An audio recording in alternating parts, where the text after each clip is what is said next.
bienvenidos aquí a Pulso Político. Siguen tomándose las reacciones de lo que fue el resultado de la consulta popular y referéndum de este domingo 16 de noviembre, en la cual incluso el presidente de la República, Daniel Noboa, realizó cambios en su gabinete. Unos cuantos pasan de una entidad a otra y otros son nuevos en la palestra pública en el ámbito del gabinete presidencial. Hoy nuestros invitados son la ex candidata presidencial Andrea González Nader y el expresidente de la República y también ex asambleísta Lucio Gutiérrez. Con ellos vamos a conversar respecto a lo que ha dejado esta consulta popular y referéndum donde venció el no 4-0 al sí que fue propuesto por el mandatario Daniel Noboa. Aquí comenzamos en Pulso Político. Suscríbete a nuestro canal de YouTube. Perfecto, sean todos bienvenidos a Pulso Político. Hoy con Andrea González Nader, ex candidata a la presidencia de la República. Andrea, bienvenida a Pulso Político. ¿Cómo usted palpa los resultados de esta consulta popular y referéndum que fue un 4-0 contra el gobierno nacional, el cual quizás esperaba una respuesta favorable del pueblo ecuatoriano? Bienvenida y muy amable. Muchas gracias, Tadeo, por el espacio. Qué gusto poder estar aquí. Qué importante que es el tipo de periodismo que tú haces justamente para informar de qué, de estas cosas que muy pocas veces se nos presentan las oportunidades a la sociedad civil. En lo personal, creo que más que analizarlo como un revés o una victoria para el gobierno de turno, creo que somos un electorado que está acostumbrado a ir a las urnas muy seguido. Todos los presidentes han enviado consultas populares.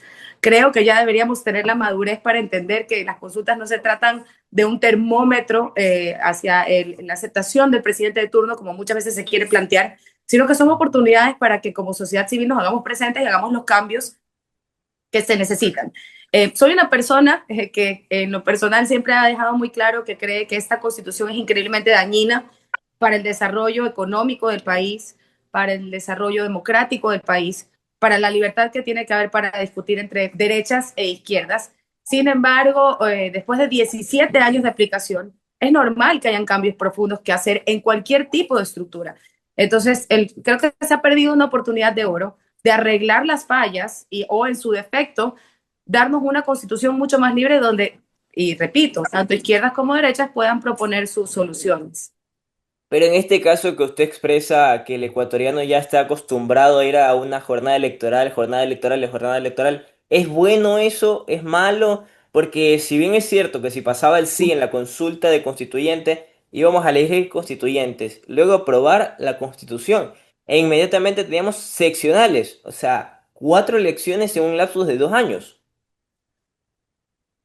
En realidad creo que es normal que en una democracia activa sea muy participativo el tema de la sociedad civil. Si bien es la manera más democrática en que todos opinemos, hay otras maneras en las que la sociedad civil también se está involucrando en la política y sobre todo la generación que viene detrás de los millennials, que es la generación Z. Ellos no tienen esta aversión a la política que tenemos los millennials, sobre todo de Latinoamérica, porque nos tocó vivir en nuestra primera etapa de la adultez lo que fue el paso del socialismo del siglo XXI, que cambió absolutamente todo, las estructuras, incluso más profundas del Estado. Ellos vienen con otro chip, entonces, si bien hay un descontento en cierta parte de la población de tener que ir tanto a las urnas, hay otra parte de la población que ya ha sido criada de esta manera y que le gusta participar activamente. Entonces, esa no es una excusa para cambiar lo que está mal. El que estemos hartos de lo que haya que solucionar más bien demuestra que tal vez los cambios debieron haber sido mucho más profundos que lo que hemos venido realizando. Y es a eso a lo que realmente nos referíamos aquellos que proponíamos una nueva constitución. En lo personal siempre fui defensora de un sistema distinto a una asamblea constituyente, porque ¿Cuál, creo por que se ejemplo? sigue de alguna manera secuestrando la manera en la que la democracia puede funcionar. La constitución de Montecristi te obliga a cambiar de constitución mediante sus términos, mediante sus reglas. Es la primera vez que tenemos una constitución que no nos permite cambiar las cosas de profundidad o de estructura del Estado. Y como vimos ayer en las noticias, incluso es una constitución que tiene el porcentaje en el cual se tienen que aumentar los presupuestos del Estado para ciertos rubros. Y eso suena muy bonito en palabras, pero en la práctica eso necesita números y sostenibilidad financiera para que pueda mantenerse en el tiempo. Entonces, el problema de esto es que se perdió una oportunidad de oro para cambiar qué cosa. Las esposas que tenemos puestas Ujú. por el motivo por el cual no podemos cambiar las cosas de una manera más sencilla, como por ejemplo a través de una enmienda o a través de otros cambios que se podían realizar a través de una asamblea. O sea, es Entonces, un creo que país que quien se puede perdió realmente sentir fue la democracia. secuestrado. Sí, yo sí creo que estamos ideológicamente secuestrados. Una constitución no debería tener una alta carga ideológica. Indistintamente si es de derecha o de izquierda, una constitución, yo le pongo este ejemplo porque creo que es lo más efectivo para explicarnos a nosotros mismos qué es una constitución. Mucha gente cree que una constitución es una carta magna que tiene que de alguna manera poner lo que pensamos, sentimos, lo que queremos ser, casi como que fuera misión, visión de una empresa, cuando en realidad una constitución son las reglas básicas con las que tú puedes jugar el partido de fútbol. Y una corte constitucional viene a ser un referí de un partido de fútbol. Entonces, cuando tú vas a un partido, tú lo que quieres es que las reglas del juego sean justas para ambos equipos. No tratas de que ninguna de las reglas del juego vayan a favor de uno u otro equipo. Entonces, una constitución, si tiene una altísima carga ideológica, sea de izquierda o de derecha, significa que cualquiera de ellas va a jugar con la cancha inclinada. Entonces, el ecuatoriano tiene que también hacer una mea culpa, porque si bien nos quejamos muchísimo de la clase política, también tenemos que preguntarnos qué clase de votantes tenemos en este país y qué tan informados están para tener el futuro de aquellos que comprenden la magnitud del daño que se hace cuando el populismo se toma la democracia y realmente hacer también un poco más informados antes de votar. No vimos algunos videos en que muchísima gente ni siquiera sabía por lo que estaba votando. Para ahí partiendo de un punto que ese es justamente esto, es el que la gente no va informada a votar, pero también el tema del populismo, también de lo cerrado que estaba en sí el ambiente electoral, tomando en cuenta que hay prácticamente dos bancadas fuertes en la Asamblea Nacional, la Revolución Ciudadana y ADN. ¿Cómo partir desde este tema de una polarización que está en práctica hoy en día en el Ecuador para tratar de hacerse entender ante el electorado? Creo que no solo pasa en el Ecuador, Tadeo querido, creo que es una tendencia a nivel mundial, lo vemos incluso en Europa. Hay tendencias muy marcadas, muy polarizadas, y al final del día, lo interesante, lo que analizo yo, es que a pesar de que se autodenominan en opuestos extremos, se supone que el objetivo es el mismo. Estoy segura que ambas propuestas, tanto de izquierda y de derecha, latinoamericana, norteamericana, europea, hablan de querer, por ejemplo, reducir la delincuencia, aumentar las tasas de empleo, ser un país más desarrollado. Si en eso no estamos de acuerdo, en esos mínimos objetivos, hemos perdido todo el norte de para qué sirve la política. Y en el caso de Ecuador, creo que aparte de la polarización mundial, tiene este componente que estoy explicando. El hastío y la falta de confianza hacia los partidos políticos y los proyectos políticos como tal dentro del país, que en este momento es lo que un poco sostiene otras democracias más sólidas, porque la polarización es mundial, lo vemos en absolutamente todos lados. La diferencia con otros países que tienen una estructura un poco más sólida en ese término de cómo participas tú o cómo ves la política como ciudadano, es que acá en Ecuador está totalmente prostituida, perdóname la palabra, yo sé que es muy temprano para esas palabras, pero está totalmente prostituida y la Muy gente no confía utilizada. ni en los partidos políticos ni en la política como tal. Pero Entonces, no es ¿cómo problema de salir la de ahí? polarización. Esa es la pregunta, porque usted remarca un hecho, que hay que un poco ver más allá, dar una buena imagen, o sea, instaurar una imagen limpia, refrescar las líneas, por así decirlo, pero ¿cómo salir de ahí con tanto esquema? Mira lo que está pasando en el gobierno, que tras la derrota del no, del sí, perdón, cogen y Sí, cambian siete correcto. ministros, hacen cambios, hacen reciclaje. Creo que a usted le gusta el reciclaje en este caso, mire cómo lo aplica el gobierno en el gabinete, pero es lo sano. Pero primero hay que rechazar lo que no se usa, luego reusar, luego reciclar. No, mentira. A ver, la realidad es, te voy a ser muy estoica.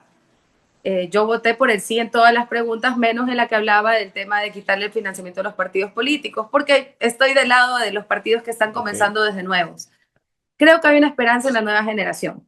Creo que hay una esperanza en ellos, en que ellos no ven la política como lo hemos visto las otras generaciones que ya estamos un poco más hartas del tema y vienen con una participación política muy alta. Incluso dentro de las universidades ya se están gestando estos pequeños como hubs políticos. Y te podría decir que cada universidad ya va de alguna manera dibujando un líder de su universidad que no solamente es activo dentro de la política universitaria, que sabemos pues que depende de la universidad en la que estés, Claro. cuánto hayas podido practicar la política en tu universidad. Sabemos que, por ejemplo, Guayaquil, unas universidades que tienen muy fuerte el tema político siempre han sido la estatal y la católica.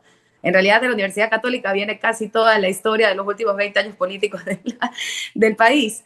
Entonces, vamos viendo que estos espacios que perdimos como millennials porque debemos reconocerlo, los millennials también sufrimos el socialismo del siglo XXI en Ecuador, donde hubo una persecución nefasta a quien pensara diferente, y esas imágenes de estudiantes, mujeres en la Universidad Católica con la cabeza rota, luego de una represión policial por protestar fuera de una convención que estaba dando Rafael Correa cuando era presidente, nos marcaron para siempre. Entonces somos una generación que le tiene fobia a la política. La generación Z no ha vivido eso, no tuvo un presidente troglodita que todos los sábados insultaba a cualquier mujer que opine diferente a él, y viene sin esos miedos, y viene con esa responsabilidad porque se dan cuenta que nosotros, los millennials, no hemos podido coger la batuta de la generación que nos precede. Entonces, un poco yo sí tengo esperanza, yo sí creo que ellos vienen a hacer política de la buena, vienen realmente a quitarnos este sesgo de que la política es algo intocable, que si te metes a la política te vas a destruir la vida. Yo quise ser un poco el ejemplo de cómo se puede entrar a la política y seguir siendo uno mismo y mantenerse limpio. Ilesa no salí, perdimos un amigo en el proceso de tratar de alguna manera convencer a todo un país de que necesitábamos tomar acción todos desde nuestro metro cuadrado. Pero creo que ha sido un trabajo increíble y yo créeme que si sigo adelante con esto es porque veo esperanza en no solo la generación que viene, sino muchas de otras generaciones que se dan cuenta que esto no solo es de los políticos. Como dice una gran filósofa alemana, los asuntos políticos son demasiado serios e importantes como para andárselos dejando solo a los políticos. Ahí rescato una parte que usted expresa. Creo que el tema de la política universitaria está reactivándose, sea en las universidades que usted ha mencionado acá en Guayaquil, como también en lo que es en la capital. Creo que esto se está reconectando. Pero pasarlo de ahí a la esfera pública, a la esfera política, llamémosla la más grande, es decir, la que está en el día a día, ¿cómo trasladarlo tomando en cuenta los riesgos que hay de chocarse con gente de la vieja guardia, con la nueva guardia, que lo vemos en la asamblea actual? Que hay gente nueva en la política, hay gente vieja en la cual a veces es un choque de trenes. Sí, cuando yo hablo de dinosaurios políticos no me refiero a la edad. Hay dinosaurios políticos menores a mí. Correcto. Hablamos de qué es lo que defienden, qué valores tienen y qué buscan, qué es el por qué en realidad ya la gente no confía en la política. Y te digo algo, esta generación que viene, y bueno, pocos de mi generación, están muy dispuestos a participar. Si hubiesen partidos limpios que los fuesen a buscar y les dijeran, hey, ¿quieres ser candidato a una dignidad? ¿Quieres ir para concejal? Desde ahorita, ¿no? O sea, no cuando toca llenar las listas y no se sabe a quién poner, sino Ujú. que desde estos momentos estuviesen conversando con ellos y hablando de cuáles son tus ideas, cómo armamos el plan de gobierno, por ejemplo, para unas seccionales, que es lo que ya se viene un poco más de manera más cercana. Ellos están totalmente dispuestos a sumar al plan de gobierno, a que se los tome en cuenta y a participar. ¿Cuál es el problema que tenemos los no tan jóvenes también? Es que si es que hay algún partido limpio que queda y que se podría participar, no tiene la fuerza de la estructura ni los recursos que uno necesita para poder competir con esas grandes chequeras. Entonces, Ujú. la realidad es que tenemos que entender que también el código de la democracia, que nace de esa constitución con alma chavista, tiene también secuestrado el modo en el cual interactuamos con la política. Y viene una generación que se está dando cuenta de todos los errores que hay aquí, de cómo es posible que en pleno 2025 queden casi ningún partido en este país en los cuales ellos puedan entregar este activismo político que están haciendo. Por eso un poco nace estas ganas de crear un movimiento político nuevo, porque al pensar de las generaciones retrógradas, digamos, o los pensamientos retrógrados más que las generaciones, los dinosaurios políticos, que ya te digo, no es por la edad, es por su pensamiento, creerían que tal vez hay demasiados partidos políticos en este país. La realidad es que dentro de la cantidad de partidos políticos o movimientos que hay en este país, la claridad es mínima de O cuáles la son realmente calidad. los valores y los conceptos. Y segundo, es muy difícil encontrar uno que esté limpio y que no tenga problemas con la justicia. Partiendo de los resultados, ¿qué espera usted para el gobierno de Daniel Noboa, en el cual el día domingo, a propósito sea el caso, Daniel Noboa cumplirá 2 años desde que asumió en noviembre del 2023? ¿Qué esperar desde los resultados? Y como él mismo expresó en su cuenta de ex, ya que no salió a hablar ante los medios, trabajar con lo que hay. ¿Qué esperar de su parte como una activista activa, en este caso del gobierno, de un régimen que trata de hacer, dice a su medida, lo que puede?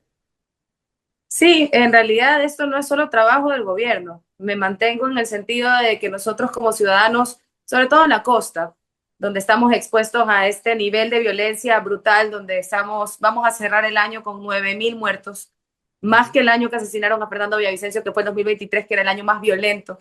Hemos visto el esfuerzo de nuestras fuerzas públicas, hemos visto con dolor cómo ponen el pecho y salen a la calle todos los días policías y ahora también los militares. Estamos viendo cómo hay un esfuerzo internacional de puntos de vista tan lejanos como un Donald Trump y un Lula da Silva ayudando a Ecuador para de alguna manera controlar este crimen transnacional que nos está pasando facturas a todos. Ya es cuestión de también un poco interiorizar que nosotros en este momento no estamos apoyando al gobierno de turno, sino que estamos salvando el país y lo poco que nos queda de él. Ecuador nunca ha vivido una crisis de violencia como la que estamos viviendo hoy. Si eso no despierta el patriotismo más profundo que tenemos adentro, no sé qué lo puede hacer. Y es importante entender que sí hay una parte política que es responsable de cómo hemos llegado a este punto y que parte de eso está plasmado en esta constitución que hoy hemos perdido la oportunidad de poder librarnos.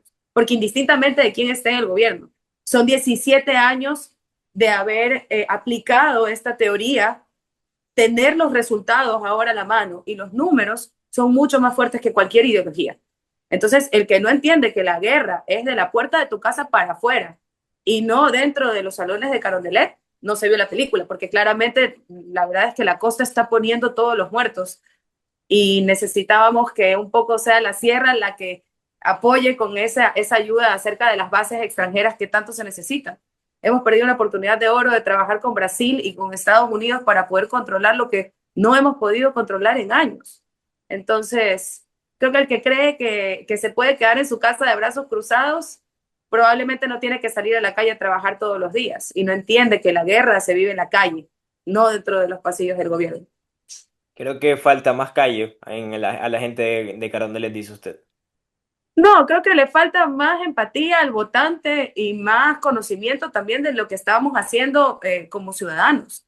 O sea, nos sentamos a esperar a que entonces de la calle para afuera nos resuelvan los problemas que no se han podido resolver. Y yo sé que es muy linda la conversación de la soberanía con una copita de vino en una ciudad donde no matan a nadie, pero tendrías que venir a vivir a Guayaquil y pasar 2 semanas acá para entender que necesitábamos realmente esas bases internacionales en la costa del país para poder controlar lo que pasa en aguas internacionales y no solamente por el tráfico de droga, sino también por la flota extranjera que está en la zona económica exclusiva donde pescamos y se llevan millones de dólares en pesca y en protección de las Islas Galápagos. Entonces Ujú. realmente es ignorancia o no entender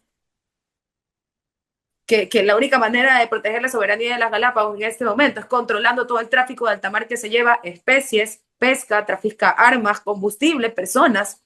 Entonces, quieres tapar el sol con un dedo, pero la realidad es que Ecuador se enfrenta a problemas gravísimos, que entiendo que en ciertos lugares del país no se sienten o no se perciben, pero es increíblemente egoísta querer encerrarte en una burbuja y creer que es más importante la letra muerta de una constitución inspirada en el alba de cuando la espada de Bolívar caminaba por América Latina, a los números de 9.000 hermanos, principalmente de la costa, que están siendo acribillados.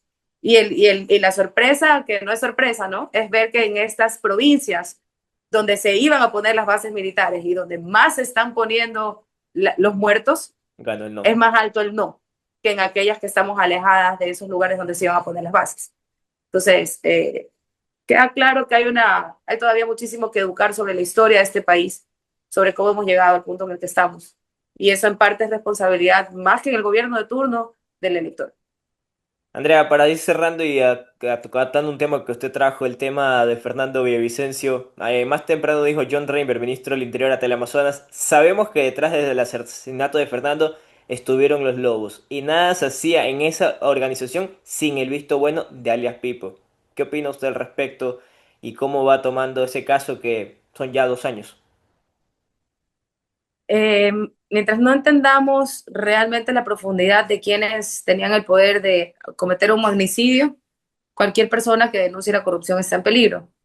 Indistintamente si eras una persona que estaba a favor de Fernando Villavicencio o no, debemos entender que esto va mucho más allá.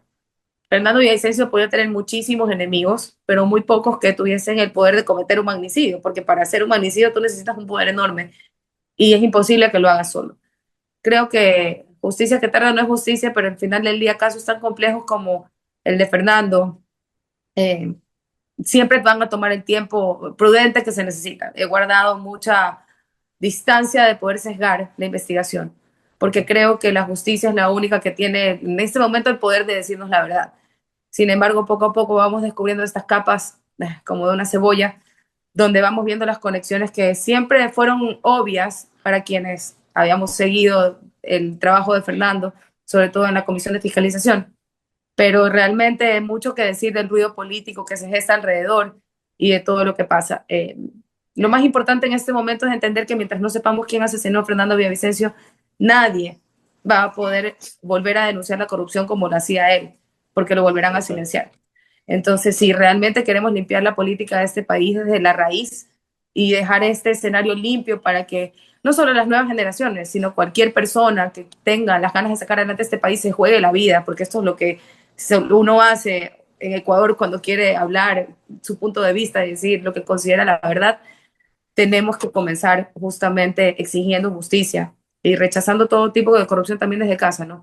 Siempre pendientes, creo que lo que va a pasar con el perdón, lo que va a pasar en esta semana con el tema de lo que van a hablar en Nueva York va a ser muy importante. Vamos a ver qué salen de estos testimonios y nada, a la espera de que se haga justicia.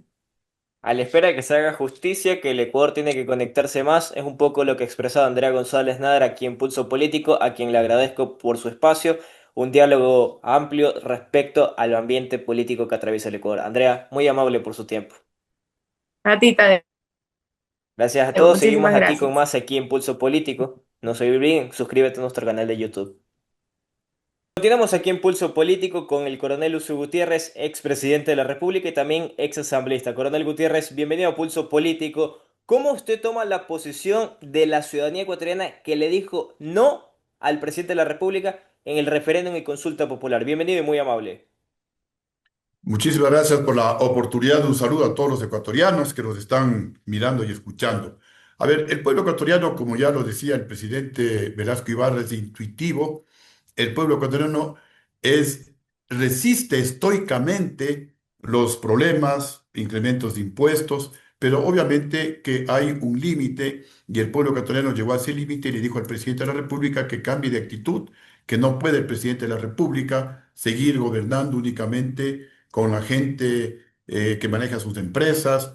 El presidente de la República no puede seguir gobernando por caprichos. El presidente de la República tiene que invertir adecuadamente el dinero que los ecuatorianos estamos aportando a través de los nuevos impuestos, a través del incremento de los combustibles, y ojalá pues ese mensaje contundente que le dio el pueblo ecuatoriano sea asimilado por el presidente de la República. Pero veo que ya comienza el presidente de la República, la rectificación comienza con errores, porque lo primero que ha hecho es irse a Estados Unidos cuando él debía quedarse aquí en el país para con sus colaboradores buscarle solución y dar respuestas inmediatas al clamor ciudadano que al decirle no, estamos de acuerdo con usted, presidente, le está pidiendo cambio de actitud, le está pidiendo rectificaciones al presidente de la República.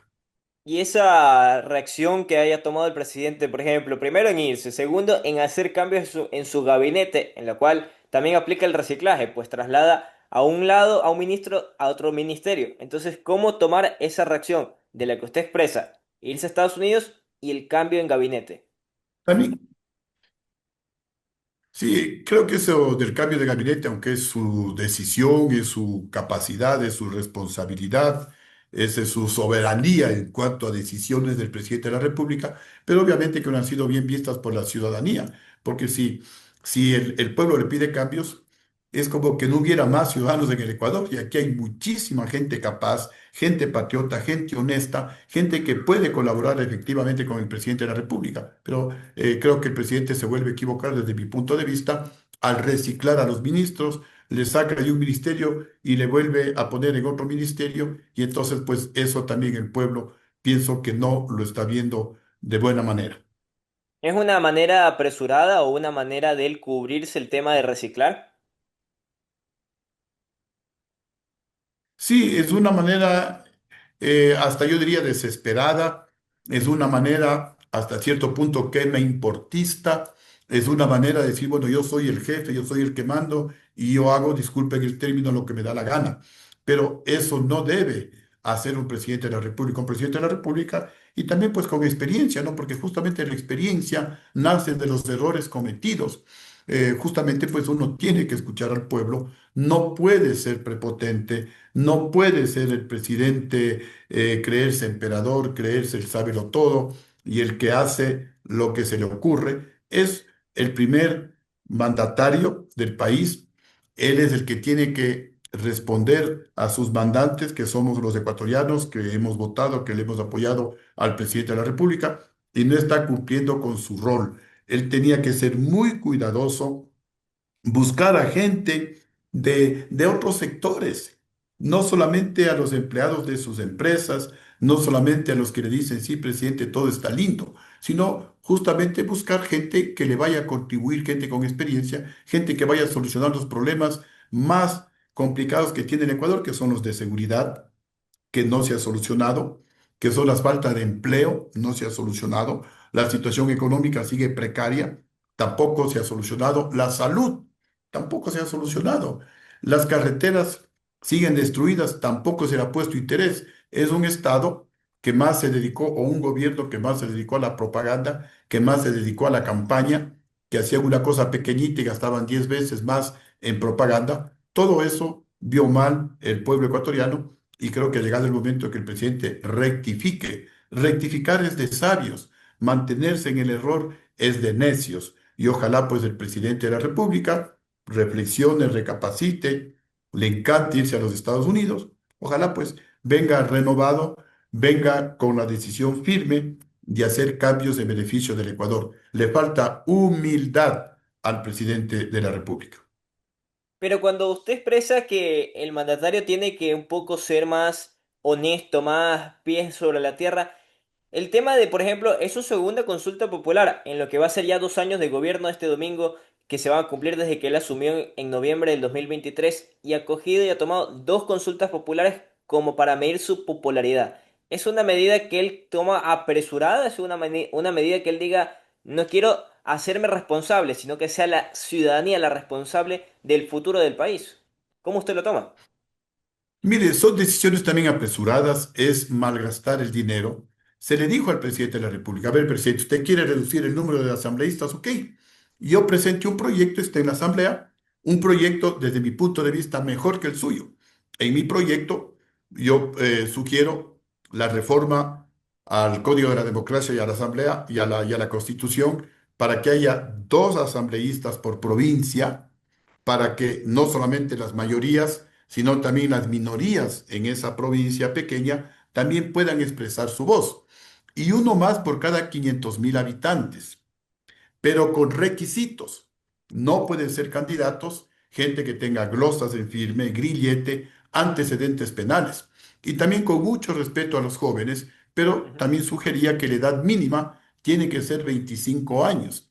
además de tener experiencia y de tener probidad notoria, es decir, pues una buena imagen ante la ciudadanía. Este proyecto, definitivamente, pues varios lo han dicho, es mucho mejor que el del presidente de la República.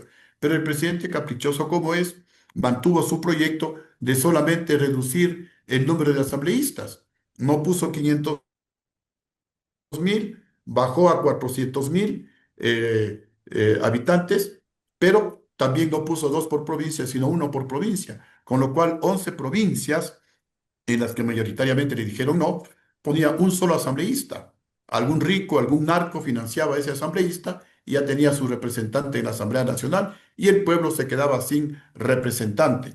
Entonces sí le falta al presidente un poquito de humildad, escuchar y hacer lo mejor para el país. Aquí no es que gana o pierde el presidente, aquí gana o pierde el Ecuador.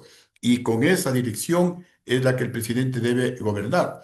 También hay otro proyecto en la Asamblea que le hemos dicho al presidente, aplíquele para combatir la corrupción, para combatir la delincuencia. El proyecto que yo presenté en la Asamblea dice cadena perpetua para todos los políticos ladrones de fondos públicos hasta que devuelvan el dinero robado y se sometan a una reducción de pena.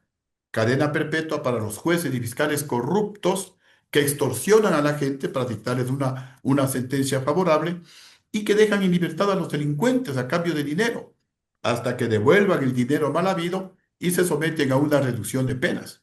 También cadena perpetua para los sicarios, violadores, asesinos, y ahí pues ya no hay reducción de pena, y también los presos que tienen por ley que trabajar para pagar por la alimentación y para que se rehabiliten. Y también en ese proyecto propongo 30 años de cárcel para los consejeros del Consejo Nacional Electoral que hagan fraude electoral y 10 años de cárcel para los integrantes de las juntas receptoras del voto que igualmente hagan cambio electoral para mantener la transparencia en el proceso electoral y que se respete la decisión del pueblo ecuatoriano. Y en el otro caso, para que el político, el juez, el fiscal entiendan que están ahí para administrar justicia, para gobernar en beneficio del país y no para extorsionar al pueblo ecuatoriano. Y si lo hacen, pues no van a poder disfrutar del dinero porque o devuelven la plata a mala vida o se quedan eternamente en la cárcel.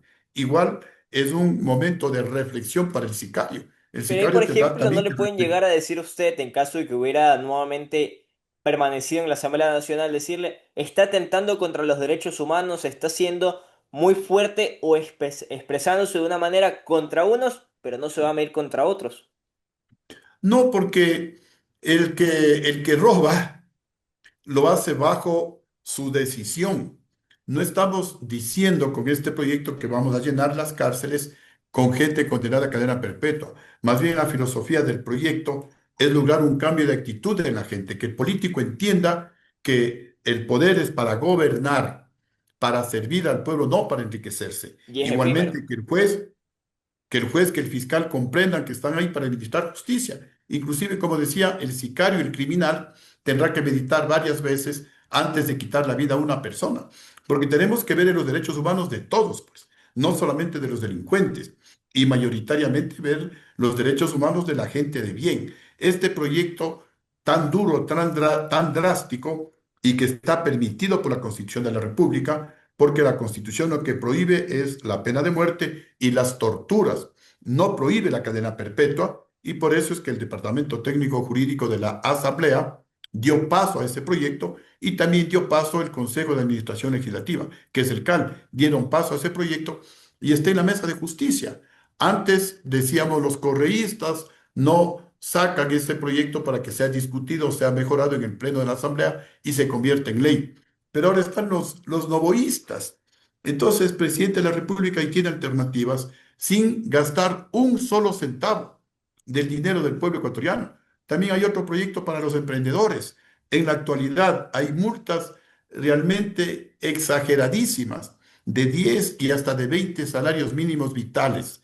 Por eso el Ecuador es uno de los países de América Latina que más emprendimientos tiene, pero también es uno de los países que más fracasos en los emprendimientos tiene, porque un emprendedor que a duras penas logra sacar su proyecto, su emprendimiento, que le pongan una multa de más de $9.000, con eso están matando el emprendimiento. Ujú. Yo presenté el proyecto para bajar a un salario mínimo vital la máxima multa y luego pues a tres cuartas partes del salario mínimo vital, a la mitad del salario mínimo vital, etcétera, justamente para no dejar de sancionar si es que algún emprendedor está haciendo malas cosas, pero tampoco para matar el emprendimiento.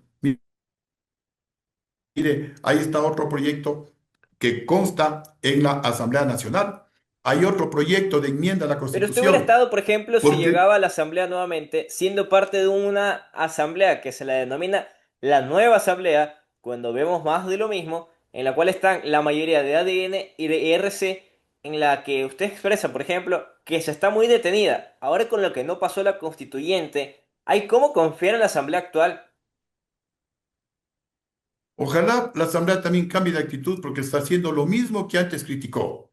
Decían que los correístas no daban la palabra a los que pensábamos diferente, pero ahora el presidente de la Asamblea novoísta está haciendo lo mismo. Solamente da la palabra a los novoístas y rara vez a alguien que sea de la oposición. Y hoy están haciendo lo mismo. No están trabajando proyectos que son importantes para el país, que pueden ser mejorados, no los sacan para que sean discutidos dentro de la Asamblea Nacional. Son proyectos que van en beneficio del país, en beneficio de que haya seguridad, en beneficio de que los jueces y fiscales no dejen en libertad a los sicarios. Les capturan a los sicarios y al día siguiente salen libres. ¿Cómo se va a combatir así la delincuencia? Pero el momento que haya uno o dos sicarios con cadena perpetua, entonces los otros sicarios van a pensar muchas veces antes de asesinar impunemente a una persona. Lo que queremos son cambios radicales, drásticos, pero positivos en beneficio del país. Lo que queremos es, como ya lo dije, un cambio de actitud en la gente, que el Ecuador mejore. Y también hay otro proyecto que presenté porque yo coincido en que uno de los artículos de la Constitución que ha permitido que vengan delincuentes a nuestro país es el artículo 416, numeral 6, que permite el concepto de la ciudadanía universal. Porque con ese pretexto han venido acá delincuentes sicarios, como nadie les pide el pasado judicial, y se han instalado en el Ecuador a sembrar el terror. Yo presenté la enmienda para que en lugar de que diga ciudadanía universal, conste, el Ecuador reconoce y regula la libre movilidad humana. El Ecuador garantiza la movilidad, apoyamos la migración, pero nos reservamos el derecho de decir a la persona que viene al Ecuador, usted es bienvenida, pero ¿cómo se llama? ¿Cuáles son sus antecedentes personales, empresariales, delincuenciales? En definitiva, el pasado judicial, como hacen la mayoría de países serios en el mundo, pues es que tenemos que protegernos. No podemos dejar las puertas de nuestra casa abiertas de par en par para que cualquier persona que pase por la vereda entre a nuestra casa. Si es una persona honrada, honesta, no se va a llevar nada. Pero si es un delincuente, nos va a vaciar la casa. Y el país es la casa de todos. No podemos dejar las puertas abiertas para que venga cualquier persona, cualquier delincuente. Esos proyectos están presentados, están en la Asamblea. Pero El falta voluntad presidente política.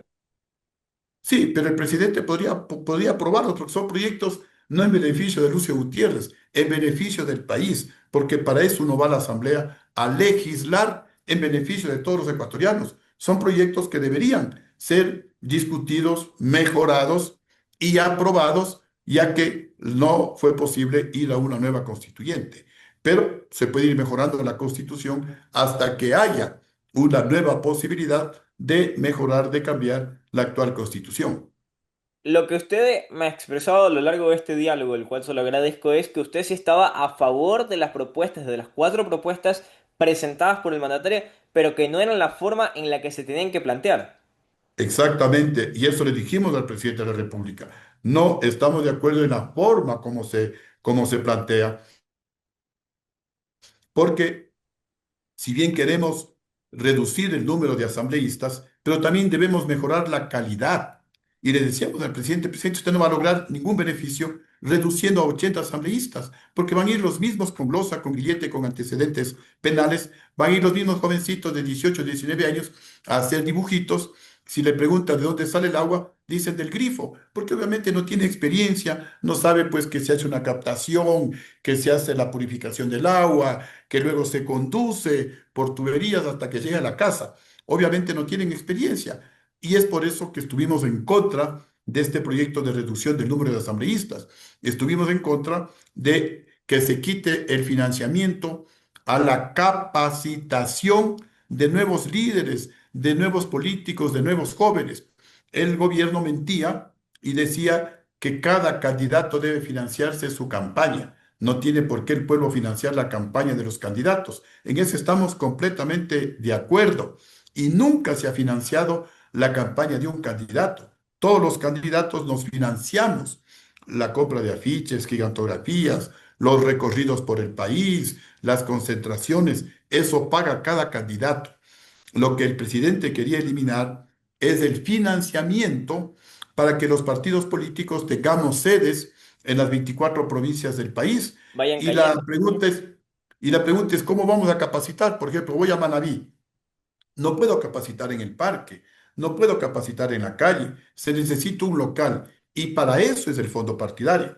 Y si alguien utiliza mal el fondo partidario que es para capacitar políticamente, que es para que funcione la organización con sedes de las 24 provincias del país, si alguien mal utiliza, el dinero se recupera, entra a la Contraloría, glosa y la plata se recupera. La plata no es que se pierde, como mintió el gobierno. Lo que no se recupera, ecuatorianos, es el dinero que el presidente se condonó, los 98 millones que él debía pagar al pueblo ecuatoriano y él se condonó, esa plata es la que no se recupera más.